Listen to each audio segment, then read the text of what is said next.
আসসালামু আলাইকুম, কেমন আছো সবাই? আশা করছি ভালো আছো। আল্লাহর রহমতে আমিও ভালো আছি, আলহামদুলিল্লাহ। আজকে বানাবো টাটকা টাটকা ফুলকপি দিয়া মাছের ঝোল। তো আমি কিভাবে মাছের ঝোল বানাই ফুলকপি দিয়া সেটাই তোমাদের সঙ্গে শেয়ার করব। এই দেখো মাছ, তো আমি মাছ লয়ে লইছি এখানে, আর সবজি লয়ে লইছি আলু, ফুলকপি, পেঁয়াজ। তো গ্রামে কীভাবে বানা সেটাই শেয়ার করব তোমার লগে। আশা করি তোমরা ভালো লাগবো। তো দেখতে থাও ভিডিওটা। মাছগুলো আমি ধুইয়া সুন্দর মতো লয়ে লইছি। তখন ফুলকপিগুলি কাটতে লই। ফুলকপিগুলি সুন্দর মতো ধুইয়া সুন্দর মতো লই আইছি। এতে এর মধ্যে আমি অল্প নিমখ দিয়া গরম পানি দিয়া 10 মিনিট ভিজাই রাখলাম। অল্প নিমখ দিয়া দিলাম। এই নিমখ আর গরম পানি ভিজাই রাখার কারণ একটাই, যদি পোকা থাকে তে বাইরে পড়ব। গরম পানি দিয়া দিলাম। তো 10 মিনিট পরে আবার আইতেছি। এটা ভিজতে থাক 10 মিনিট। এটা 10 মিনিট ভিজতে থাক, আমি হেন্দা পেঁয়াজগুলি কাটতে লই।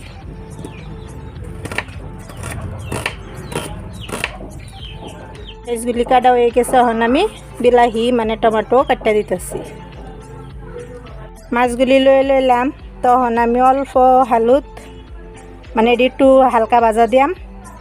এর লেগে অল্প মরিচের গুঁড়া, অল্প জিরার গুঁড়া।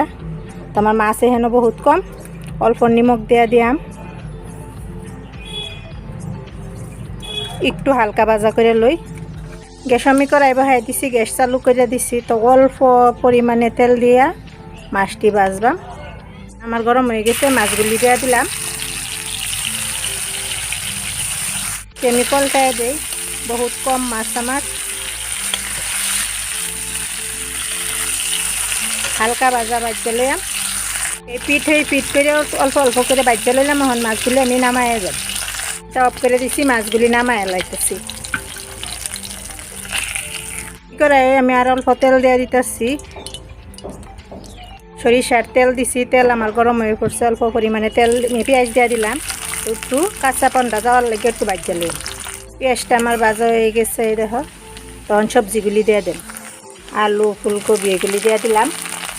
ওখানে আমি মশলা দিছি না, মশলা দিয়ে আমার ওপরে একটু বাজতে লইলাম।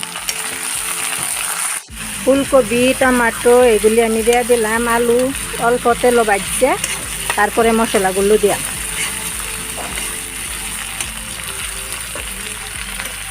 এই ফুলকপির কুমলা কুমলা ডাটাগুলি হন দিয়ে দিচ্ছিলাম।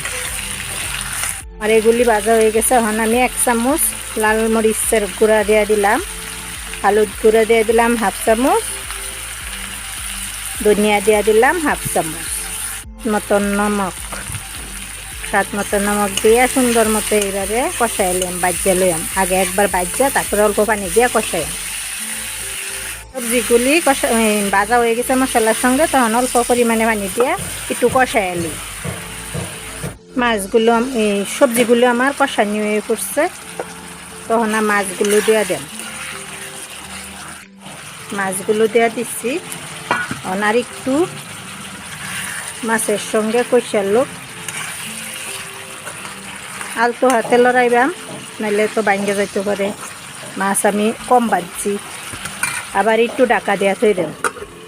সুন্দর মতে মাছের সঙ্গে সবজি কষানি হয়ে পড়ছে না, পরিমাণ মতে পানি দিয়ে দেন। একটু জুল জুল রাখবাম। সবজি দিয়া মাছ একদম এই দেখো।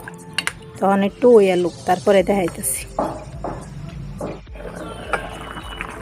প্রায় আমার মাছের তরকারিটা হয়ে পড়ছে। দেখো কত সুন্দর কালার আইছে। গ্রামে এমনিও টাটকা টাটকা সবজি পাওয়া যায়।